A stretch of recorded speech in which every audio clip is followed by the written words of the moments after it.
Algeria, in the years before the war, a land of sun, dust, and silence.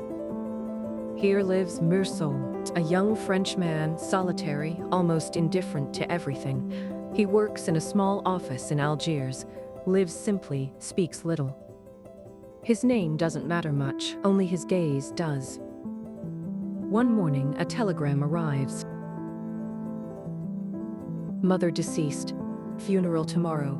Sincerely, the home. A few words typed on a pale sheet. He folds it away and asks for 2 days off. Today, Mother died. Or maybe yesterday, I don't know. I received a telegram from the home. Mother deceased. Funeral tomorrow. Yours sincerely. That doesn't mean anything. Maybe it was yesterday.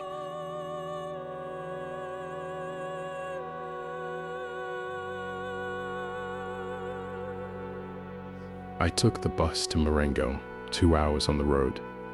The caretaker greeted me at the home. Mother was there, in a clear and joyless room, in her closed coffin. I agreed to keep vigil. The coffin is closed. He sits beside it all night, smoking, surrounded by old people who whisper and doze. The smell of varnish and coffee mixes with the scent of death. He feels only the weight of the heat, not of grief. Night has fallen over the home. The residents sleep or murmur quietly. The caretaker has dozed off in his chair. I stay there, holding a cup of coffee. The silence is thick, the heat oppressive. I feel alien to it all. On the day of the funeral, under a blazing sun, the small procession moves slowly forward. He accompanies the procession. Each step feels heavier, each breath filled with heat. By the end, he is drenched in sweat, not tears. We walk to the cemetery under the blazing sun. Dust rose with every step. I followed the coffin without emotion. The heat and the silence weighed more than sorrow. The coffin was slowly lowered into the ground. The sun burned my eyes. I wasn't thinking of my mother, only of the fatigue, the dry sound of earth falling back. The coffin disappears into the ground. Cicadas sing louder than the prayers.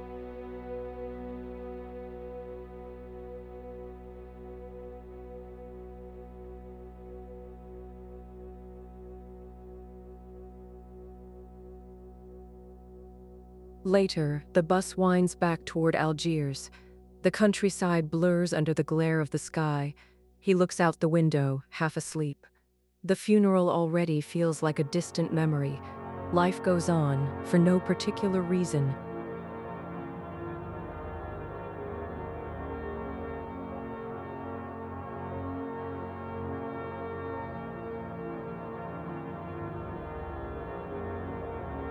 The next day, he meets Marie, a former co-worker. They go swimming at the harbor. Her laughter echoes over the water, bright and careless. He feels the sun on his skin, her body near his, and for the first time, a kind of pleasure. We laughed, swam, let the sun dry our bodies. Everything felt simple, light, as if the day before had never existed. In the evening, Marie came to my place. We went to the cinema, then laughed together in my bed. I felt good with her, without thinking about anything else. That evening, they sleep together. She asks if he loves her.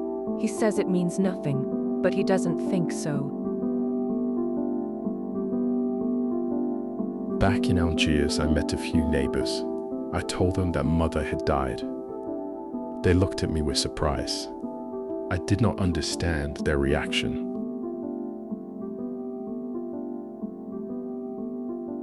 The city feels unchanged. He tells his boss his mother has died. It's not my fault, he adds, almost apologetically. On Monday, I went back to work. Nothing had changed. The office, the papers, the harsh daylight. I worked as if nothing had happened.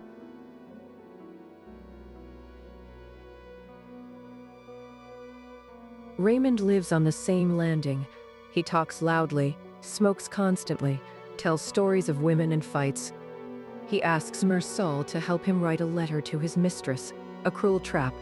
He agrees without thinking. A friendship begins, born of boredom.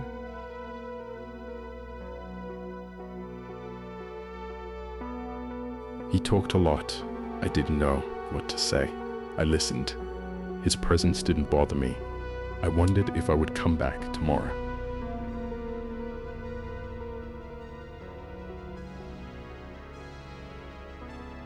Raymond beats his mistress, blood, chaos, a crowd in the hallway. He feels no anger, no pity, only the heat of the afternoon. Raymond smiles afterward. "You're a good friend," he says.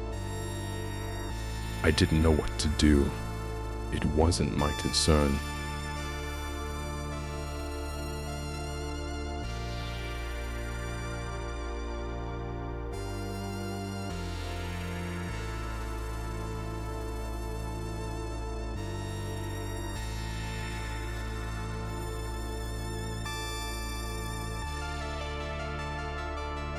That day, Raymond, Meursault, and another friend walk along the blinding beach behind a rock.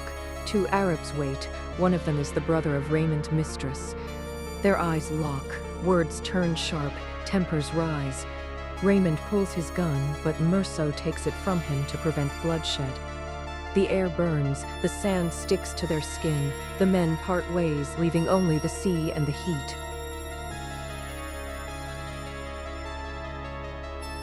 They stood facing each other. The sun pressed down on the sand. I watched without moving. It felt like waiting. Later, he returns alone. The sun crashes down like a wall of fire. One of the Arabs steps forward, a knife flashing in the light. Blinded, he fires. The sun burned into my eyes. The light poured across my forehead. I felt the heat on the trigger. Everything went off.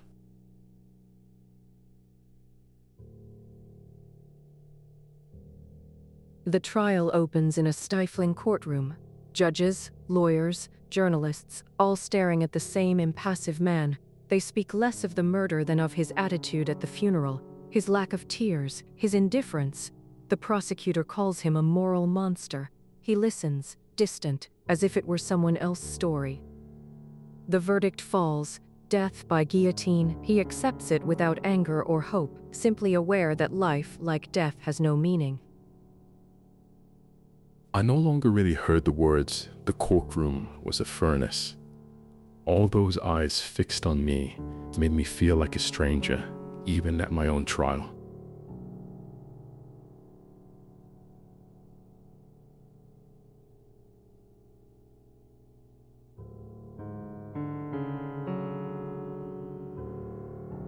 In his cell, he finally understands the world has no meaning, and that sets him free.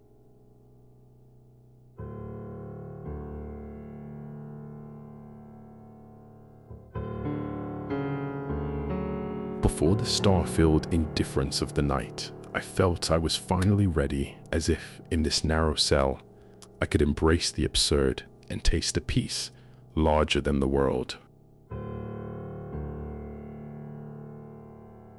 Through the bars, he looks at the sky one last time and finds peace. Nothing matters, not men, not God, not death. It isn't despair, but a bare kind of clarity.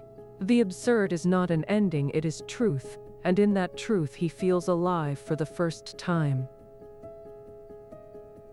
For everything to be consummated, for me to feel less alone, I had only to wish that there be a large crowd of spectators the day of my execution, and that they greet me with cries of hate.